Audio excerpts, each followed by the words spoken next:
सोनीपत के कांवड़िये ने उठाया 51 लीटर जल, कंधे में फ्रैक्चर के बाद पेन किलर की ओवरडोज ने ली जान।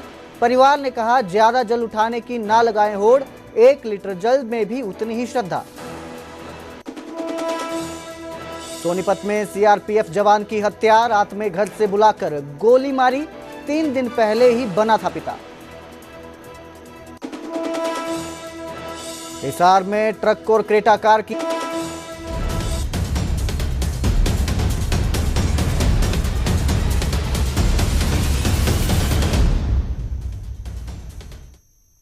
नमस्कार, स्वागत है न्यूज 18 पंजाब हरियाणा में। मैं आपके साथ कुलदीप भारद्वाज। बुलेटिन की शुरुआत यमुनानगर दौरे के साथ करेंगे सीएम सैनी के। आज सीएम सैनी का यमुनानगर दौरा है।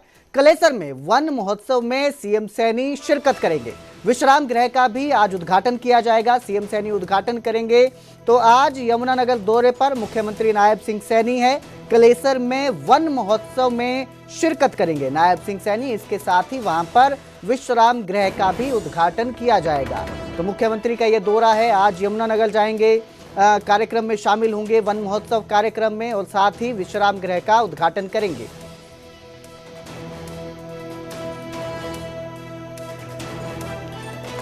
तो यमुनानगर में सीएम सैनी जा रहे हैं, आज दौरा है उनका, यमुनानगर जाएंगे। इस दौरान वहां पर कलेसर में वन महोत्सव है, उस कार्यक्रम में शिरकत करेंगे। विश्राम गृह का भी उद्घाटन करेंगे सीएम सैनी। तो सीएम सैनी पहुंच चुके हैं, यमुनानगर में पहुंच चुके हैं। मुख्यमंत्री नायब सिंह सैनी आज यहां पर वन महोत्सव है कलेसर में, यहां पर पहुंच चुके हैं नायब सिंह सैनी। इसके साथ ही आज यहां पर विश्राम गृह, जिसे रेस्ट हाउस कहते हैं, उसका भी उद्घाटन किया जाएगा। मुख्यमंत्री नायब सिंह सैनी यमुनानगर दौरे पर हैं। आपको बता दें, इससे पहले मुख्यमंत्री आज यमुनानगर पहुंचे हैं और उसके बाद आज यहां पर विश्राम गृह का उद्घाटन किया जाएगा। मुख्यमंत्री का पहुंच चुके हैं, थोड़ी ही देर में कार्यक्रम शुरू हो जाएगा। वन महोत्सव कार्यक्रम है कलेसर में, ये कार्यक्रम है जहां पर मुख्यमंत्री नायब सिंह सैनी पहुंचे हैं। विश्राम गृह का उद्घाटन करेंगे। यमुनानगर दौरे पर हैं मुख्यमंत्री नायब सिंह सैनी, आज वहां पहुंचे हैं। आज यहां पर कई सौगातें भी यमुनानगर को दे सकते हैं। विकास को लेकर भी इस दौरान जो है चर्चा होगी, उसको लेकर भी कई सौगातें आज यमुनानगर को मिल सकती हैं। वहीं साथ ही जो रेस्ट हाउस है उसका भी उद्घाटन किया जाएगा।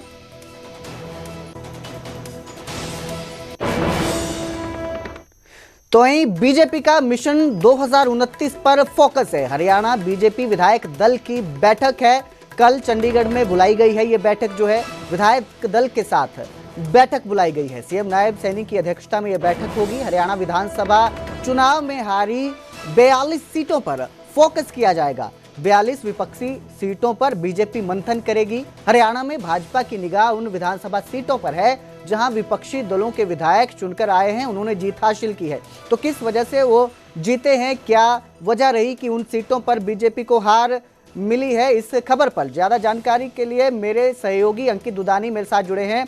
अंकित, ये जो बैठक बुलाई गई है इसमें चर्चा होगी, हार को लेकर इसमें मंथन किया जाएगा बीजेपी की तरफ से, तो क्या इसमें फैसले लिए जा सकते हैं, क्या अपडेट इस बारे में?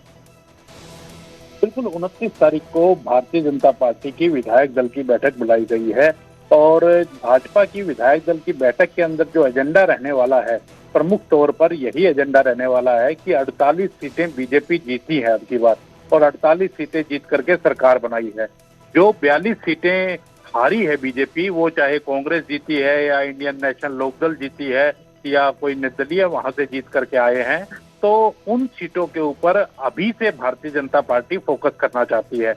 और क्योंकि अभी हालांकि साल भी नहीं हुआ है बने हुए सरकार को, लेकिन अभी से ही उन सीटों के ऊपर पूरी तरह से फोकस करना चाहती है और एक एक विधायक की और मंत्री की ड्यूटी उस सीट के ऊपर लगाई जाएगी और वहां पर किस तरह से विकास कार्य हों, वहां के लोगों के किस तरह से प्रमुखता से काम हो, तो उसके ऊपर फोकस रहेगा कि अगली बार जब 2029 के अंदर चुनाव हो तो उस समय उन सीटों के ऊपर वो जीत हासिल कर सकें। तो कहीं ना कहीं बीजेपी की एक बड़ी दूर की सोच है, दूरगामी सोच को लेकर के ये काम किया जा रहा है, क्योंकि अभी तो 4.5 साल लगभग बाकी है, लगभग 4.25 साल बाकी हैं चुनाव के अंदर, लेकिन अभी से ही ये एक एक विधायक को या मंत्री को उस सीट का प्रभारी बना दिया जाएगा कि उसमें अनिल विज हैं या स्पीकर हैं, हरविंदर कल्याण हैं, ऐसे 4-5 नाम हैं जिनको इससे अलग रखा गया है, उनको नहीं बनाया जाएगा। वहीं और जितने भी विधायक हैं या मंत्री हैं, उनको एक एक सीट दी जाएगी और उसका प्रभारी बनाया जाएगा, जिससे कि वहां के लोगों के काम हो, प्रमुखता से हो, जिससे कि आने वाले समय के अंदर 2029 में जब चुनाव आए तो बीजेपी वहां जीत दर्ज कर सके और फिर एक बार फिर से हरियाणा के अंदर सरकार बना सके। जी अंकित, एक बात और सामने आ रही है कि जो विपक्षी विधायकों की विधानसभा सीटें हैं उन्हें भी गोद में लेने का इस पे विचार हो सकता है।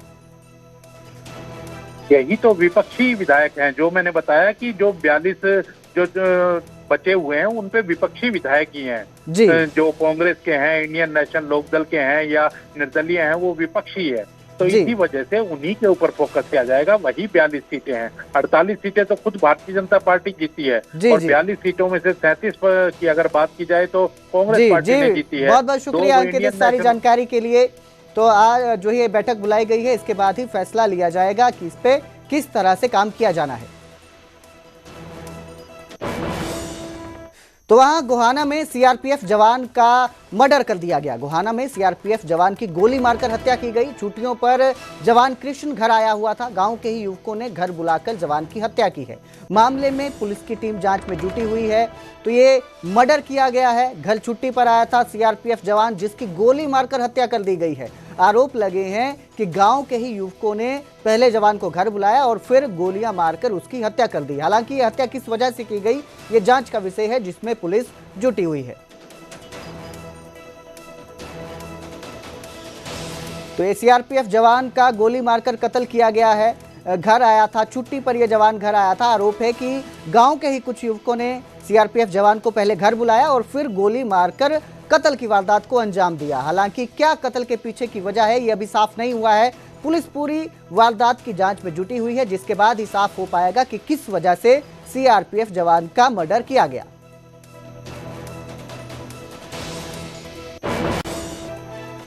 और अब बात उस पेन किलर की करेंगे जो मौत की वजह बन गई। सोनीपत में पेन किलर से इन्फेक्शन फैला और मौत हो गई। पेन किलर के ओवरडोज से युवक की मौत हुई है। जतिन राठी ने हरिद्वार से 51 लीटर जल उठाया था। दादा को गंगा जल से नहलाने की इच्छा थी, लेकिन कंधे में फ्रैक्चर हो गया। जतिन ने पेन से बचने के लिए पेन किलर की गोली ली। पेन किलर से किडनी और लीवर में इन्फेक्शन हो गया। जतिन ने गांव पहुंचकर शिवरात्रि पर जलाभिषेक किया। इलाज के दौरान जतिन ने 25 जुलाई को दम तोड़ दिया। जतिन का सपना था कि ऑस्ट्रेलिया में पढ़ाई करेगा। जतिन के चाचा ने युवाओं को सावधानी की सलाह दी है कि किस तरह पेन किलर का जो ज्यादा इस्तेमाल है वो आपकी जान ले सकता है। शाम को गंगा आरती के बाद शाम सनौली तक, जमुना कराना तक तो वो बिल्कुल ठीक ठाक आया।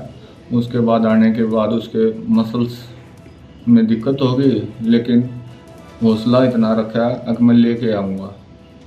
और 51 लीटर जल ले रहा था। मना करने के बाद श्रद्धा में उठाया हुआ था। 20 तारीख को उसकी माता भी गई।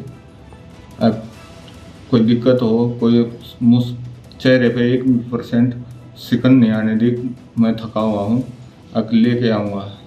और आने के बाद उसने जल भी चढ़ा दिया, लेकिन इस बीच में उसने इतना वजन उठा रखा था कि मसल्स बिल्कुल टूट गए, उनका पानी बन गए। और अनावश्यक पेन किलर्स वगैरह खाते हुए अपने अंदर के छुपा के चलता हुआ आ गया। तो मेरे हाथ जोड़कर किसी सभी से विनती है, कोई भी अनावश्यक चीज से कुछ भी हो, चाहे जल है, दिखावे के चक्कर में ना उठावे। तो हरियाणा में सीईटी का एग्जाम 2 दिनों तक चला और 4 शिफ्टों में परीक्षा संपन्न हो गई। इस पर सीएम नायब सिंह सैनी ने कहा कि पहली बार त्योहार की तरह परीक्षा का आयोजन हुआ है, जिसमें सभी लोगों ने मिलकर काम किया।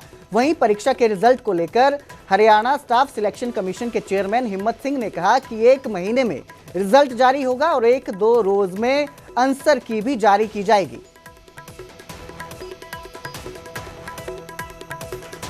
तो 2 दिन ये एग्जाम चला है। सीटी का एग्जाम हुआ, 4 शिफ्टों में हुआ। हमने आपको इस दौरान पूरी रिपोर्ट दिखाई कि किस तरह से इस एग्जाम को कंडक्ट किया गया। हरियाणा सरकार ने इस एग्जाम को लेकर बहुत सारी तैयारियां की हुई थी। यह जो जितने भी अभ्यर्थी थे उनके लिए रोडवेज की बसों का इंतजाम किया गया था। उन्हें किसी तरह की परेशानी ना हो, इसके लिए पुलिसकर्मी भी तैनात किए गए थे। हर जगह से जो थे परीक्षार्थी अपने अपने सेंटरों में पहुंचे, जहां पर उन्होंने एग्जाम दिया। हरियाणा स्टाफ सिलेक्शन कमीशन का यह एग्जाम था, जिसको लेकर सीएम ने कहा कि पहली बार किसी त्योहार की तरह इस तरह का एग्जाम किया गया है, दिया गया है परीक्षार्थियों की तरफ से। कि हरियाणा के हमारे एक रिजल्ट में लग सकता है 1 महीना, क्योंकि कुछ पोर्टल ओपन करना है। पोर्टल हम ओपन करेंगे क्योंकि कोर्ट का एक डायरेक्शन है, जिन बच्चों के ओबीसी और ये ओएससी डीएससी के सर्टिफिकेट नहीं बन पाए थे उनको टाइम देंगे अपडेट करने का अपना डेटा, तो उसके बाद रिजल्ट डिक्लेयर करेंगे।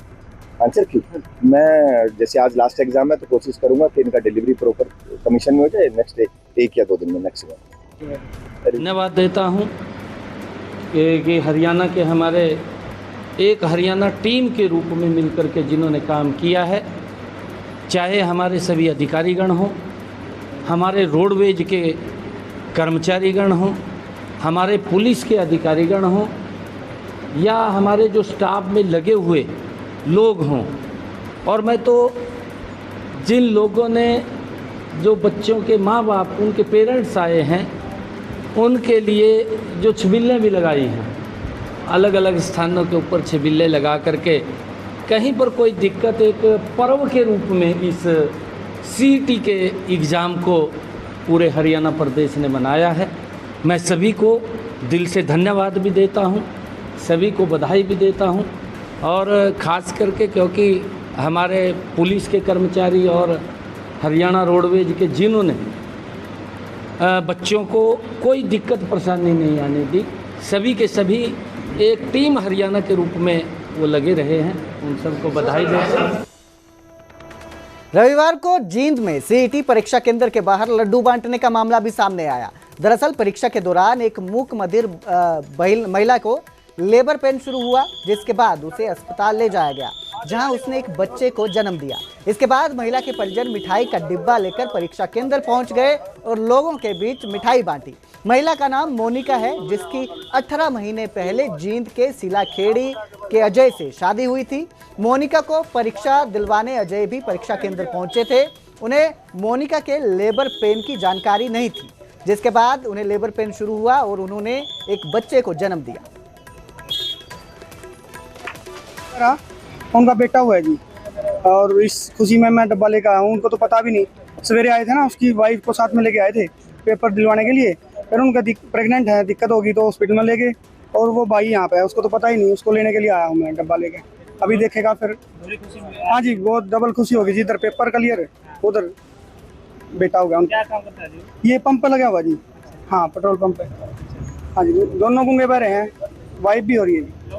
हाँ जी, लव मैरिज। तो कितने साल से तैयारी कर रहे हैं? ये तो लगा हुआ है जी काफी टाइम से, मतलब तैयारी करता रहा है सर ये। अब आगे बढ़ेंगे, बात करेंगे नूह की, जहां मीट फैक्ट्रियां लोगों के लिए बड़ी मुसीबत बन गई है।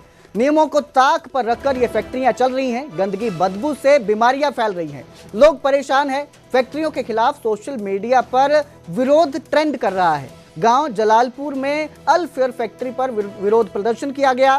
खून और गंदगी नहरों में बहाई जा रही है। फैक्ट्री जंगली कुत्तों का हमला हो रहा है, बच्चों पर हमला हो रहा है, लोग डरे हुए हैं।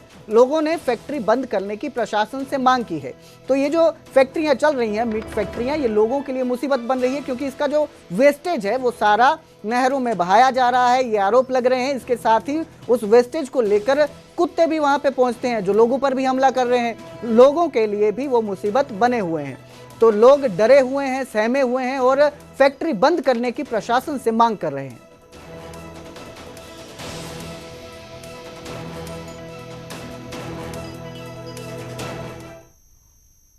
सोनीपत में पैसे के विवाद में 2 युवकों पर चाकू से हमला हुआ।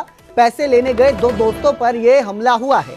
फाजिलपुर गांव में चाकू से हमले की वारदात सामने आई। बाप बेटे पर हमला करने का गंभीर आरोप लगा है। घायल ने बताया कि 2 लाख रुपए का लेन देन था। गांव की गली में चाकुओं से बेरहमी से हमला कर दिया गया। घायलों को सिविल हॉस्पिटल में भर्ती करवाया गया है। तो पैसों के लेन देन से जुड़ा ये सारा मामला है।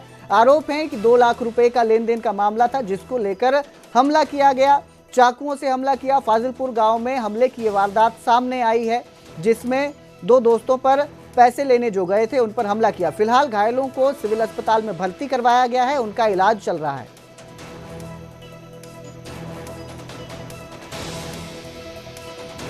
जाते हो बोलते आ जाओ पैसे देते हैं। वहाँ उसका लड़का रोहित है और राम फड़ूंग के पिताजी जाते चक्कों से हमला कर देते हैं मेरे दोस्त पे और मेरे पे। मेरे दोस्त का नाम रितेश है। दोनों को चक्कू लगी हुई? हाँ जी। कितने बार की यहाँ पे?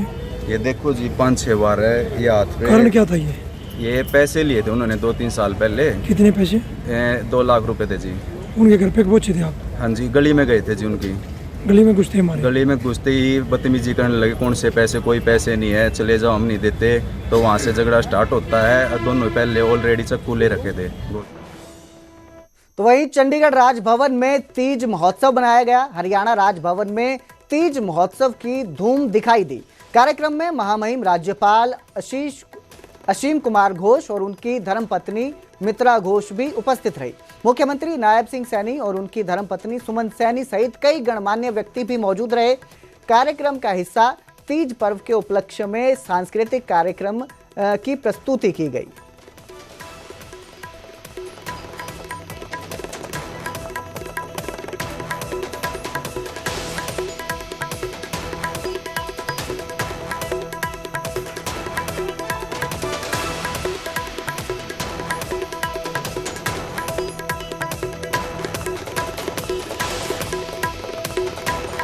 तो वहीं आज नायब सिंह सैनी अंबाला जाएंगे, तीज उत्सव में शामिल होंगे। अंबाला के लिए सीएम सैनी कई नई घोषणाएं कर सकते हैं। दोपहर 2 बजे अनाज मंडी में नई अनाज मंडी में कार्यक्रम रखा गया है, जहां सीएम सैनी पहुंचेंगे, तीज महोत्सव में शामिल होंगे। इसके साथ ही आज अंबाला के लिए कई घोषणाएं की जा सकती हैं, सौगातें दी जा सकती हैं, नई परियोजनाओं के बारे में भी कुछ घोषणाएं की जा सकती हैं। तो सीएम नायब सिंह सैनी आज अंबाला पहुंचेंगे, अंबाला जाएंगे, वहां पर तीज महोत्सव में शामिल होंगे। इसके साथ ही कई घोषणाओं को भी कर सकते हैं। दोपहर 2 बजे नई अनाज मंडी में कार्यक्रम किया जाएगा, कार्यक्रम रखा गया है, जहां सीएम सैनी पहुंचेंगे, शिरकत करेंगे।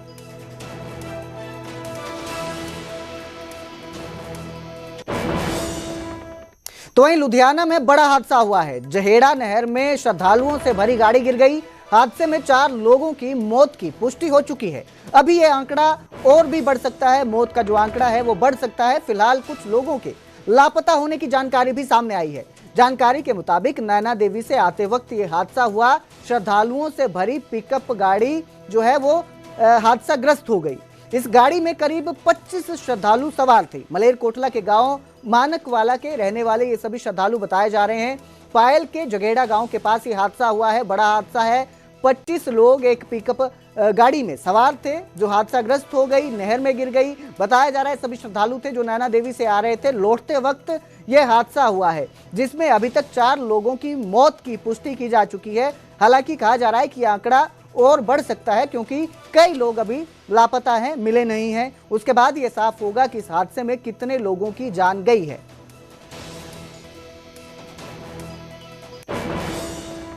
फिलहाल इस बुलेटिन में इतना ही। मुझे दीजिए इजाजत। देखते रहिए न्यूज़ 18 पंजाब हरियाणा।